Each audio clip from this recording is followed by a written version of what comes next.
Dragi učenici, dobrodošli na sat francuskog jezika za 4. razred. Naša današnja tema je moj doručak. Chers élèves, bonjour et bienvenue.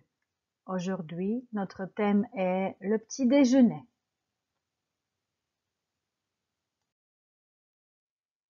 U današnjoj lekciji naučit ćemo pričati o tome što jedemo za doručak. Za početak pripremite pribor. Le matériel nécessaire pour aujourd'hui est un ordinateur, une tablette ou un portable, un accès à l'Internet, un cahier et un crayon. Sljedeće ikonice uputit će vas na određene aktivnosti. One će se pojaviti kad budete trebali nešto napraviti. Écoutez, poslušajte. Répétez, ponovite. Parlez, govorite. Écrivez, zapišite. Jouez, zaigrajte. Allez sur le lien. Idite na poveznicu. Scannez le code QR. Skenirajte QR kod. Tijekom današnje lekcije Zoe će nam ispričati što ona i njezini prijatelji jedu za doručak. Najprije pažljivo poslušajte, a zatim ćete odgovoriti na pitanja. Écoutez Zoé qui va nous dire ce qu'elle et ses copains mangent pour le petit déjeuner. Écoutez attentivement, puis vous allez répondre aux questions. Salut, je m'appelle Zoé. Aujourd'hui, nous allons parler du petit déjeuner. C'est un repas très important qui nous apporte de l'énergie. Pour le petit déjeuner, je mange souvent des céréales avec du lait. Et voilà ce que mangent mes copains, Théo, Sarah et Paul.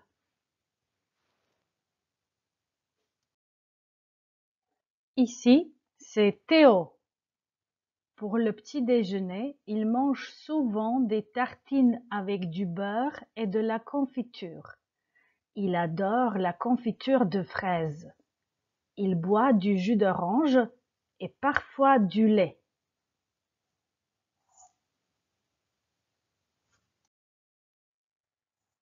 Ici, c'est Sarah. Elle mange toujours un yaourt et un fruit. Elle aime les pommes. Elle ne boit jamais de café. Elle boit de l'eau parce que c'est bon pour la santé.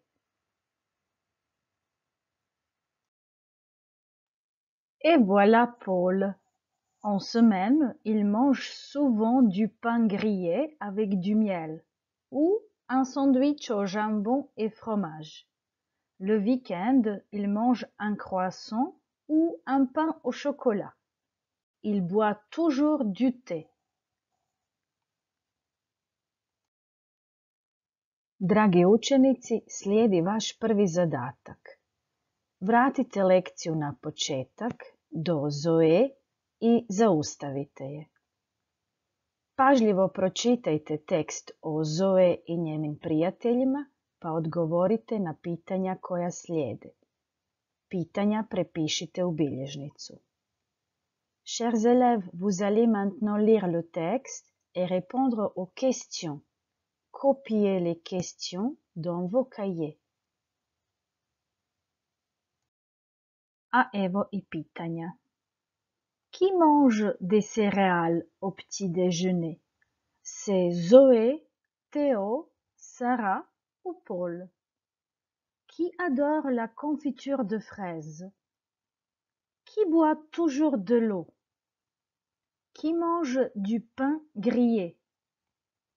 Qui mange toujours un yaourt et un fruit? Qui mange un croissant le week-end?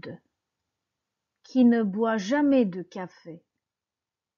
Qui boit toujours du thé? C'est Zoé, Théo, Sarah ou Paul? Provjerimo sada jeste li točno odgovorili na pitanja. Qui mange des céréales au petit déjeuner? C'est Zoé. Qui adore la confiture de fraises? C'est Théo. Qui boit toujours de l'eau? C'est Sarah. Qui mange du pain grillé? C'est Paul. Qui mange toujours un yaourt et un fruit? C'est Sarah.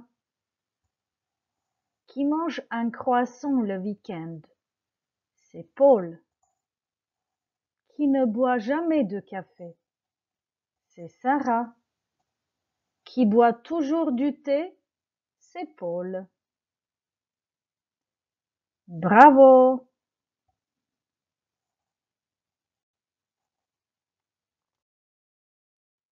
Chers élèves, voilà maintenant quelques expressions de fréquence.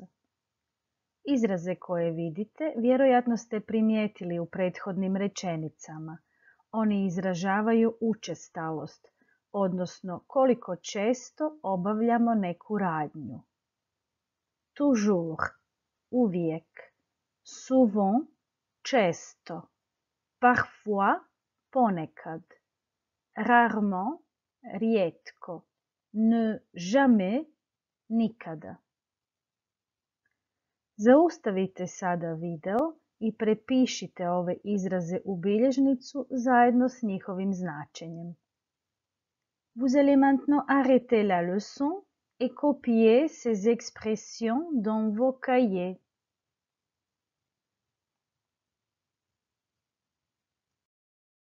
A evo sada i primjera kako ove izraze upotrebljavamo u rečenicama. Je mange toujours des croissants. Uvijek jedem croissane. Je mange souvent des croissants. Često jedem croissane. Je mange parfois des croissants. Ponekad jedem croissane. Je mange rarement des croissants. Rijetko jedem croissane. Je ne mange jamais de croissants. Nikada ne jedem croissane.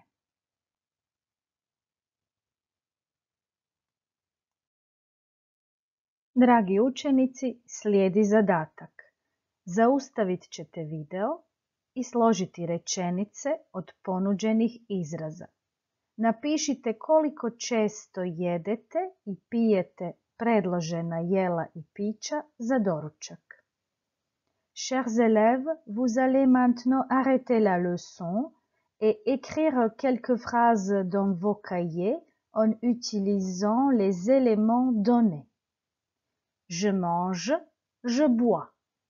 Toujours, souvent, parfois, rarement, jamais. Des céréales, des croissants, des tartines, des fruits, du café, du lait, du jus de fruits. Au petit déjeuner. Napišite ove rečenice u bilježnice.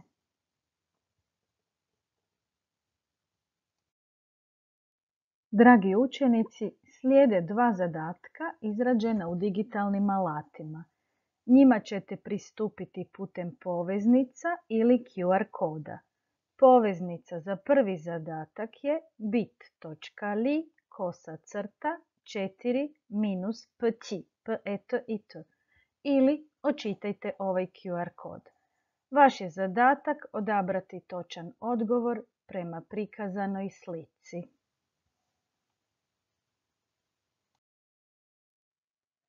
Poveznica na drugi zadatak je bit.ly/4-TEO ili očitajte ovaj QR kod. Vaš je zadatak spojiti zvučni zapis s odgovarajućom slikom. Sretno!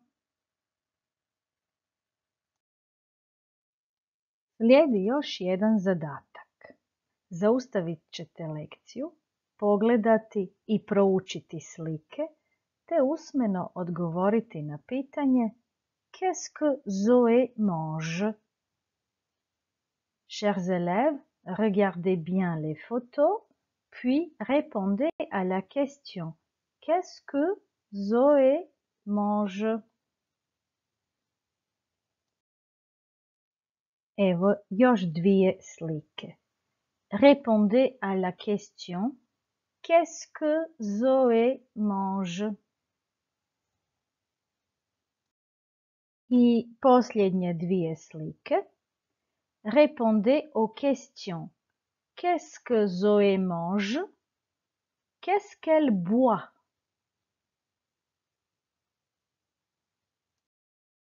Vjerujem da ste uspjeli odgovoriti na sva pitanja. Provjerimo. Qu'est-ce que Zoé mange? Zoé mange des tartines avec du beurre. Zoé mange des crêpes. Zoé mange un œuf et du pain grillé. Qu'est-ce que Zoé mange? Zoé mange des céréales et des fruits avec du yaourt. Zoé mange des tartines avec de la confiture. Elle boit du café. Zoé mange des croissants et des fruits ou des fraises. Elle boit du café. Bravo! I preostala nam je još samo jedna kratka aktivnost, samovrednovanje ili autoevaluation. Procijenite što ste danas naučili. Pročitajte tvrdnje u tablici i označite smješka koji najbolje opisuje vaše trenutno znanje vezano uz doručak. Sada mogu imenovati pojmove vezane uz doručak i opisati što doručkujem u nekoliko rečenica. I to bi bilo sve za danas. Merci et à bientôt.